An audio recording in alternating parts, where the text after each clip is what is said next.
2024 budget tax. ఇంటి అద్దెలపై tax ఎంతో తెలుసా? భారత ఆర్థిక మంత్రి నిర్మలా సీతారామన్ 2024 బడ్జెట్లో ఇన్కమ్ ట్యాక్స్ ఫ్రేమ్వర్క్లో చాలా మార్పులు ప్రతిపాదించారు. ఇందులో tax slabs, adjustments, capital gains tax నుంచి ట్యాక్స్ డిడక్టెడ్ ఎట్ సోర్స్ వరకు ఉన్నాయి. ఎకనామిక్స్ టైమ్స్ రిపోర్టు ప్రకారం ఈ కీలక ప్రతిపాదనలు ఏంటి, ఎప్పటి నుంచి అమల్లోకి వస్తాయో తెలుసుకుందాం. 3 లక్షల రూపాయల వరకు ఎటువంటి ట్యాక్స్ లేదు. 3 లక్షల రూపాయల ఒక్క రూపాయి నుంచి 6 లక్షల రూపాయల వరకు 5%. అలాగే 6 లక్షల ఒక్క రూపాయి నుంచి 9 లక్షల వరకు 10%. 9 లక్షల ఒక్క రూపాయి నుంచి 12 లక్షల వరకు 15%. 12 లక్షల ఒక్క రూపాయి నుంచి 15 లక్షల వరకు 20%. 15 లక్షలకు పైన 30%. బడ్జెట్ను పార్లమెంట్ ఆమోదించి రాష్ట్రపతి ఆమోదం పొందిన తరువాత ఈ మార్పులు ఏప్రిల్ 1 నుంచి అమల్లోకి వస్తాయి. కొత్త పన్ను విధానంలో స్టాండర్డ్ డిడక్షన్ 75,000 రూపాయలకు పెంచారు. కుటుంబ పెన్షనర్లకు డిడక్షన్ లిమిట్ 15,000 రూపాయల నుంచి 25,000 రూపాయలకు పెంచారు. ఈ మార్పులు 2025 నుంచి 2026 అసెస్మెంట్ ఇయర్లో 2025 ఏప్రిల్ 1 నుంచి అమల్లోకి వస్తాయి. Short term gains. లిస్టెడ్ ఈక్విటీపై ట్యాక్స్ రేటు 15% నుంచి 20%కి పెరిగింది.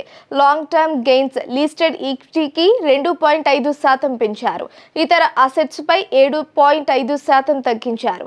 ఇండెక్సేషన్ బెనిఫిట్ తొలగించారు. ఇప్పుడు అన్ని అసెట్స్ పై ట్యాక్స్ 12.5%గా ప్రతిపాదించారు. Exemption limit. Listed equity, equity oriented mutual funds, capital gains పై ఎగ్జంప్షన్ లిమిట్ ని సంవత్సరానికి 1.25 లక్షలకు పెంచారు. క్లాసిఫికేషన్. లిస్టెడ్ ఫైనాన్షియల్ అసెట్స్ ని 1 సంవత్సరం కంటే ఎక్కువ కాలం హోల్డ్ చేస్తే లాంగ్ టర్మ్ అవుతుంది. Unlisted financial, non financial assets ని కనీసం 2 ఏళ్ల పాటు కలిగి ఉంటే లాంగ్ టర్మ్ పరిధిలోకి వస్తాయి. ట్యాక్స్ నిబంధనలను ఇండివిడ్యువల్స్, బిజినెస్లు సులువుగా అర్థం చేసుకునేలా అనుసరించేలా టీడీఎస్ రేట్లలో సవరణలు ప్రతిపాదించారు. 2024 అక్టోబర్ 1 నుంచి అమల్లోకి రానున్నాయి. ఇన్సూరెన్స్ కమిషన్ 5% నుంచి 2%, లైఫ్ ఇన్సూరెన్స్ పేమెంట్స్ 5% నుంచి 2%, లాటరీ కమిషన్ 5% నుంచి 2%, కమిషన్ లేదా బ్రోకరేజ్ 5% నుంచి 2%, నిర్దిష్ట వ్యక్తులు లేదా హిందూ అవిభక్త కుటుంబం ద్వారా అద్దె చెల్లింపులు 5% నుంచి 2%, ఈ కామర్స్ ఆపరేటర్ల చెల్లింపులు 1% నుంచి 0.1%, జీతం, virtual digital assets, lottery winning, స్థిరాస్తి చెల్లింపులపై టీడీఎస్ మారదు.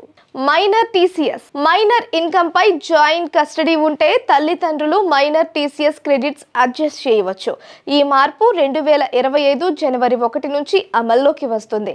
ఇండివిడ్యువల్స్ లేదా హెచ్యుఎఫ్ నెలకు 50,000 రూపాయల కంటే ఎక్కువ చెల్లించే అద్దెపై టీడీఎస్ రేటు 5% నుంచి 2%కి తగ్గించారు. ఈ మార్పు 2024 అక్టోబర్ 1 నుంచి అమల్లోకి వస్తుంది.